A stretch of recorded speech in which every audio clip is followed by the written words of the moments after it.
As the summer of 2021 begins, we continue to see signs that many private colleges will struggle with both enrollment and finances.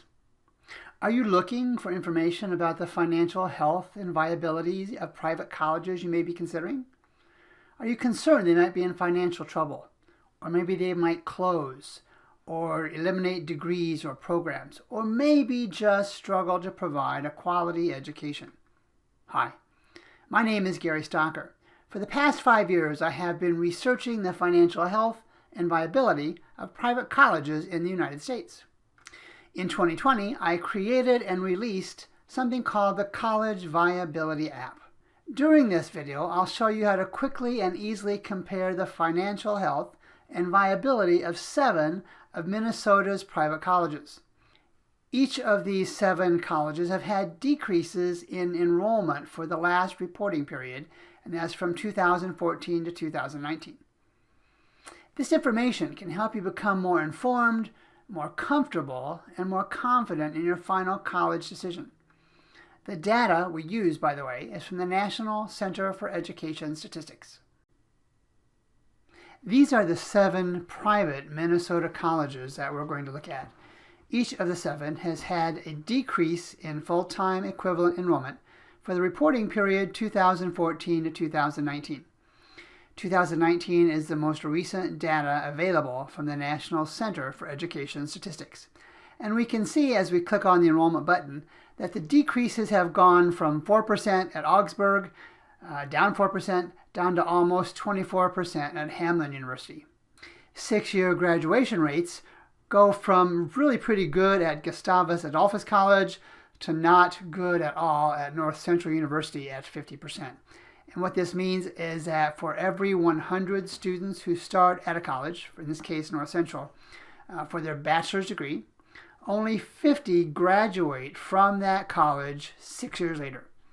Now, some may have graduated in 7 or 8 years, some may have transferred and graduated from there, but it gives us a comparison of the colleges who have better systems and processes in place to get your student graduated within that 6-year time period.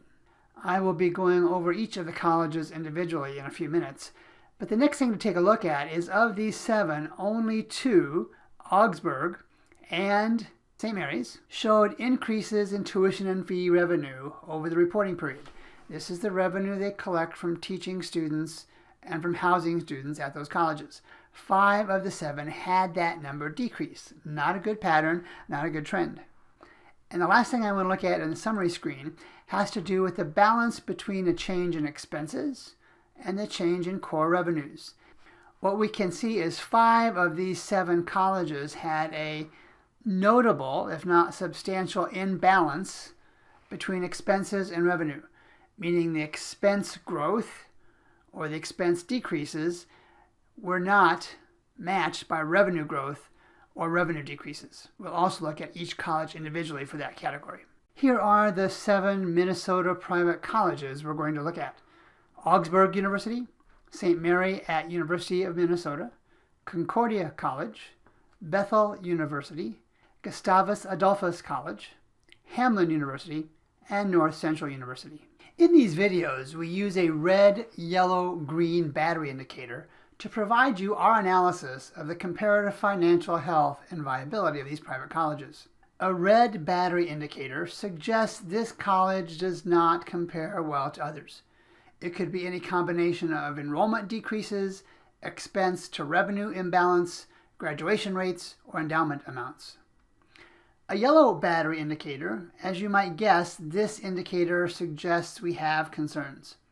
This typically focuses on the risks that private colleges in this category have when they try and balance revenue against increasing expenses.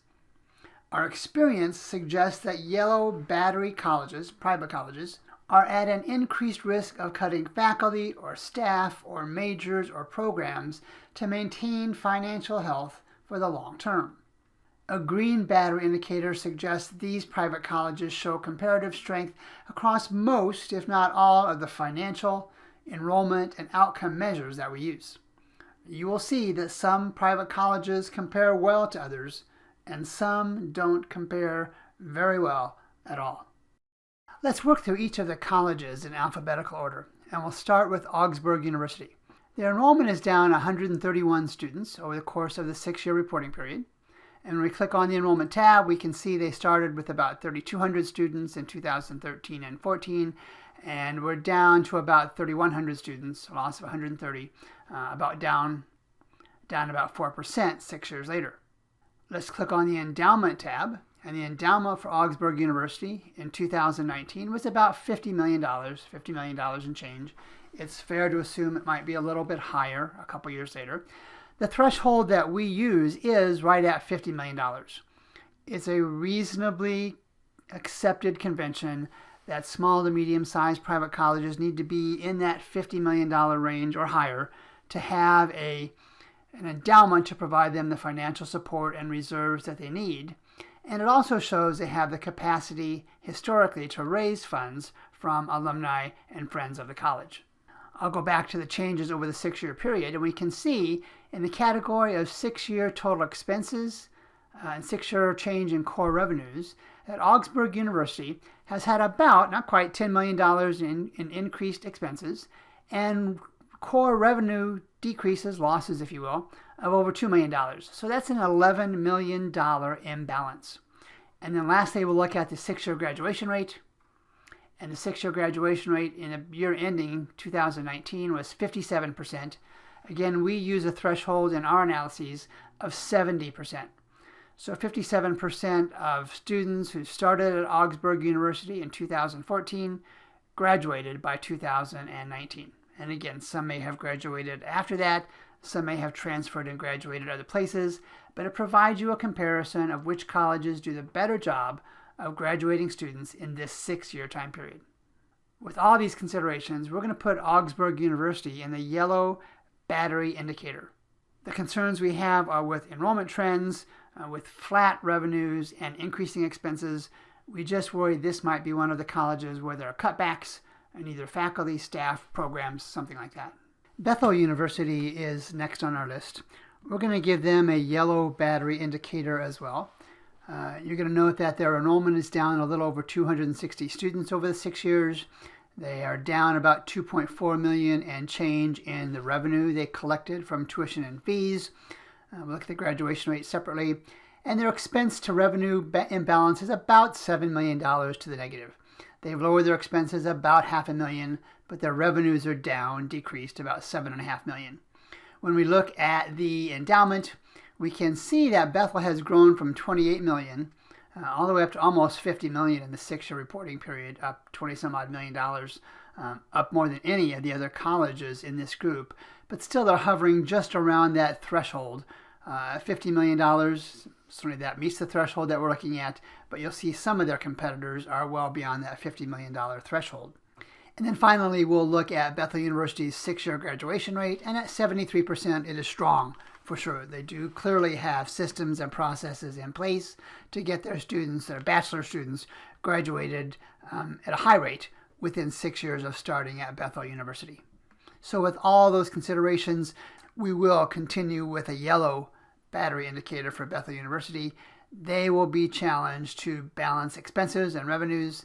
We have the same concerns about Bethel University that we do almost all of our yellow battery indicator colleges, and that is they're going to have to find some way to better manage their expenses.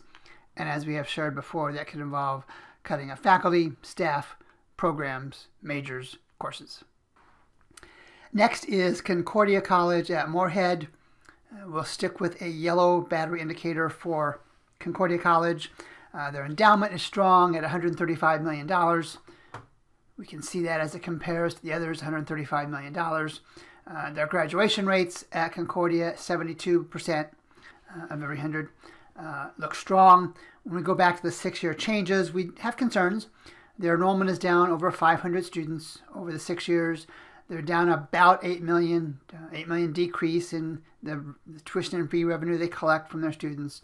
And again, not that big of a difference on the expense to revenue match, but we can see expenses are up about $2 million, revenue down $300,000, $400,000.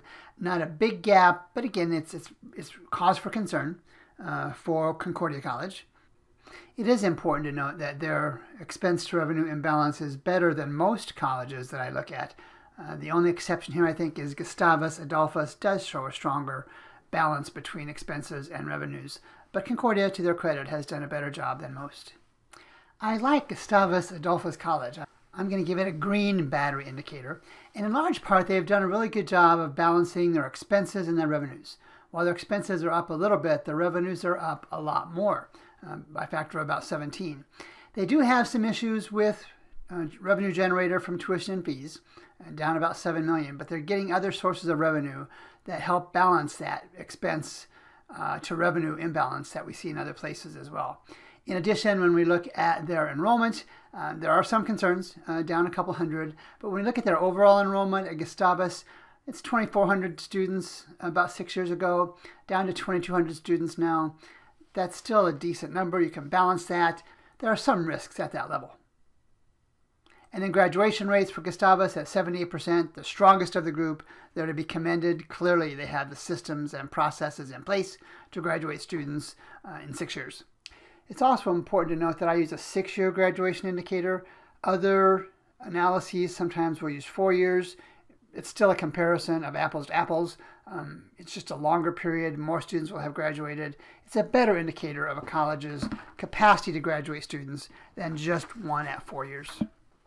In this group of 7, I'm going to give Hamline University a red battery indicator. You can see that their enrollment is down over 1,000 students, and if we click on the enrollment tab, Hamline is down from 4,200 students down to 3,200. That's a 24% decline in full-time equivalent enrollment over the 6-year reporting period. You have to ask yourself, when is that going to end? You can also look at their 6-year tuition and fee changes, down over 10 million over that time period. Obviously, when you're losing 1,000 students, your tuition and fee revenue is going to go down. On the other hand, they have done some good balancing of the expense to revenue ratio. Expenses are down 7.6 million. Revenue's down about half of that. It's 3.6 million. So they knew what was coming. They knew they had issues. But the challenge of losing 1,000 students over 6 years is one to be concerned about. Their graduation rates at 70%, not bad at all. And their endowment at Hamline University at 95 million gives them some flexibility. But at some point, you have to ask, when does a decline in student enrollment impact a college's long-term financial health and viability? North Central University is also going to get a red battery indicator. If we go to their enrollment right off the top and look at that tab, we can see their enrollment is only about 1,000 students, a little over that, and has dropped from 1,100 to about 1,000 students. It's a small college, not much room for flexibility. That's almost a 10% drop in enrollment. Let's go back to 6-year changes, and we can see that they've lost about $2.5 million in decreasing fees from tuition and fees. We can see that their expenses have gone down, not quite 200,000, but their revenues have gone down about 2.2 million. So that's about a tenfold decrease to the negative for North Central over a really small base of students. And then when we look at their endowment at $3 million, just not good. Next is zero flexibility with their endowment, or earnings to use on the endowment, and historical inability to put systems and processes in place to raise funds, raise gifts for the university. A red battery indicator for North Central University. The final private Minnesota college we're going to look at is St. Mary's University of Minnesota. We're going to give them a yellow battery indicator rating. Their enrollment is down almost 800 students. They have been able to grow tuition revenue. It would be interesting to see how they did that. Their expense to revenue imbalance is about 17 million. Not good. Expenses up 9 million. Revenues down about 8.5 million. When we look at the enrollment, St. Mary's at 4,700, in the 5,000 range, has dropped down to 4,000. A 16% decrease over the 6-year reporting period. Their endowment at 61 million, almost 62 million, is above our threshold. But given their issues with enrollment, there's reason to be concerned that that's not enough should they have some challenges like pandemics, market challenges, and those kind of things as well. And like we saw with Hamline University, such a decrease in full-time equivalent students over this 6-year reporting period is not a good indicator. The revenue from colleges at some point has to come from students paying tuition and fees, and St. Mary's has shown a 6-year history of not being able to grow that student base, but a matter of fact, they have lost substantially. So a yellow battery indicator for St. Mary's University of Minnesota. So it's important to note that these aren't predictions of the success or failure of a college. Some with financial challenges continue to do well. Some that are doing well financially don't always graduate a large percentage of students. These aren't guesses. I just simply provide comparisons of data that colleges themselves have provided to the federal government and information from the auditors that the colleges have hired to prepare their financial statements. It's all publicly available information. You deserve a quality college education. I want to give you information to help you make the best possible college decision that includes comparisons of private colleges' financial health and viability. You will have already looked at the majors and the campus and the faculty, the online offering, the tuition, the housing rates, the amenities. Let's add a comparison of the college's finances to that decision-making process that you're going through. So today, that means you need to check on and compare the financial health of private colleges you're considering. Granted, very few people have the skills or interest in analyzing college finances. That's why I have made the comparison simple and easy to use with the College Viability app, and I'll make a link to that app available in the description down below. Higher education experts across the country are predicting college closures in the coming months and years. Our research shows that choosing the wrong private college for any reason can cost somewhere in the vicinity of about $50,000 for just a 1-year delay in graduation. There's a link below in the description to a free worksheet to calculate what your costs and lost income could be if you have to change colleges for any reason. Now that you know how to compare the financial health of private colleges, you can feel more comfortable with whatever your final decision may be. If you'd like, invite me to a meeting at your high school for the parents of seniors. I'll provide a virtual review of private colleges in your area. If you found this video helpful in providing you with more information about private colleges, click on the like button below, and if you like, even subscribe to make sure you get all the updates that we post on private colleges across the country. I will share with you that our focus is on Midwest and Northeast private colleges. Those are the areas and the states in those areas with the highest risk of private college closure in the coming years.